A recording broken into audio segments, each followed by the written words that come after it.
വെള്ളിയാഴ്ച വൈകിട്ട് 6 മണിയോടുകൂടിയാണ് ഗ്രാമപഞ്ചായത്ത് അംഗം കൂടിയായ മതിയഴകന്റെ വളർത്തു പശുവിനെ കടുവ പിടിച്ചത്. എന്നാൽ ഗുരുതര പരിക്കുകളോടെ ഗ്രാമ്പിയിലെ വീട്ടിലേക്ക് പശു ഓടിയെത്തുകയും ചെയ്തു.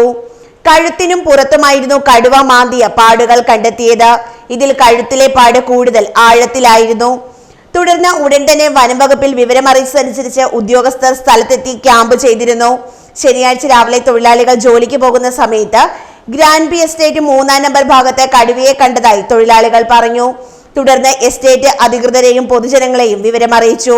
நாங்கள் இந்த 3-ஆம் நம்பர் கொழுந்தெடுக்க வந்துட்டோம். 5-ஆம் நம்பர் காட்டில் அங்கே போய் எடுக்கும்போது அங்கேருந்து அந்த ரோட்டுக்கு மேலே இருந்து நாங்கள் பார்க்கும்போது இந்த 3-ஆம் நம்பரில் அந்த மொட்டையில் கடுவா இறங்கி போனது நாங்கள் எல்லாரும் நின்று பார்த்தோம். நாங்கள் அங்கேருந்து சட்டை போட்டோமோ அந்த கடுவா கிளமாற இறங்கி போச்சு. ஆனால் எங்கிட்டு போச்சுன்னு தெரியல. ஆனால் நாங்கள் 12 மாதம் ஆச்சு எங்களுக்கு சம்பளம் கொடுத்து எங்கள் காட்டில் நாங்கள் கீழே இறங்கி வேலை செய்ய முடியல. காடை பார்த்தா பயங்கர வனமாக கிடக்கு. எங்களுக்கு கஞ்சி குடிக்க வழி இல்லைன்னு சொல்லி தான் நாங்கள் அந்த காட்டுக்குள்ளே இறங்கி நாங்கள் எங்கள் பேருக்கு வேணும்னு சொல்லி நாங்கள் அதில் கொழுந்து எடுத்துக்கிட்டு இருக்கோம். இப்படி கடுவான்னு சொல்லும்போது நாங்கள் இந்த எஸ்டேட்டில் எப்படி வேலை செஞ்சு நாங்கள் முன்னேறி போகிறது.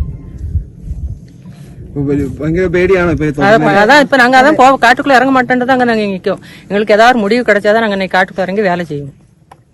ஃபாரஸ்ட்காரங்க வந்துட்டு அவங்க இல்லன்ட்டு அவங்க போயிட்டாங்க. நாங்க ஆனா காட்டுக்குள்ள இறங்க மாட்டோம். நாங்க இப்ப எங்களுக்கு ஏதாவது முடிவு வேணும் இன்னைக்கு. அதான் இந்த தலைவர் மாதிரிலாம் கூப்பிட்டு வச்சிருக்கோம். இந்த கடுவாயை பிடிச்சாதான் நாங்க காட்டுக்கு இறங்கி இன்னைக்கு வேலை செய்வோம். ഈ സമയവും റഡാർ പരിശോധനയിൽ വനംവകുപ്പ് സ്ഥലത്ത് ക്യാമ്പ് ചെയ്തിരുന്നു.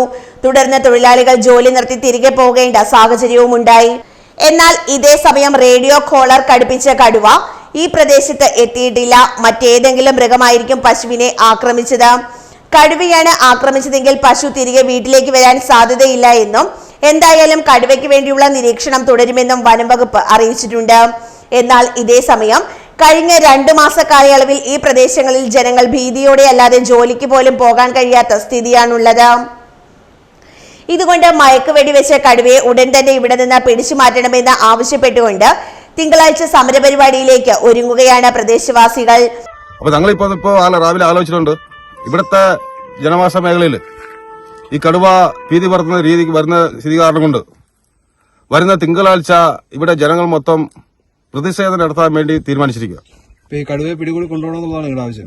കടുവ പിടികൂടി കൊണ്ടുപോകണം ഞങ്ങൾക്ക് ആവശ്യം. അതിനെതിരെ ഞങ്ങൾ ഡിവൈഎഫ്ഐ DFO അതുപോലെ റേഞ്ച് ഓഫീസർ കഴിഞ്ഞ അർണക്കിള വെച്ച് ചർച്ച നടത്തിയപ്പോൾ ഇനി ഇതുപോലത്തെ പശുവിനെ പിടിക്കോ അല്ലെ പട്ടിയെ പിടിക്കോ ഇരുന്നാൽ ഞങ്ങൾ മയക്കുമരുന്ന് വെടിവെച്ച് കടുവായ മയക്കുമരുന്ന് വെച്ച് വെടി വെക്കാൻ വേണ്ടിയുള്ള ഉത്തരവ് ഞങ്ങൾ തന്നെ മേടിക്കും എന്ന് പറഞ്ഞ് ഞങ്ങളടുത്ത് ഉറപ്പ് പറഞ്ഞതാണ്.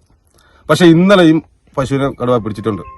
അതിപ്പോ എല്ലാ ടിവിയും അതുപോലെ എല്ലാ മാധ്യമങ്ങളും കണ്ടിട്ടുള്ളതാണ്. അപ്പോൾ ഇതും ഇന്ന് രാവിലെ പോകുന്നപ്പോൾ അതേ 4-3-7 ഫോറസ്റ്റുമാരെ ഇവിടെ ഉള്ളൂ. അത് കാരണം ഇപ്പൊ രാവിലെ ഞങ്ങൾ നാട്ടുകാരെ ഇപ്പോൾ ആലോചിച്ചു തിങ്കളാഴ്ച അതിശക്തമായിട്ട് പ്രതിഷേധം നടത്താൻ വേണ്ടി തീരുമാനിച്ചിരിക്കുക. തിങ്കളാഴ്ച അതിൽ തീരുമാനമായില്ലെങ്കിൽ DFO ഓഫീസിലിട്ട് മാർച്ച് നടത്താൻ വേണ്ടി തീരുമാനിച്ചിരിക്കുക. എത്രയും പെട്ടെന്ന് ഈ കടുവയെ പിടികൂടാൻ വേണ്ടിയുള്ള ഉദ്യോഗസ്ഥന്മാർ അതിനുള്ള നടപടിക്ക് എടുക്കണമെന്നാണ് നാട്ടുകാരും ഞങ്ങളുടെ ഒരു ആവശ്യം.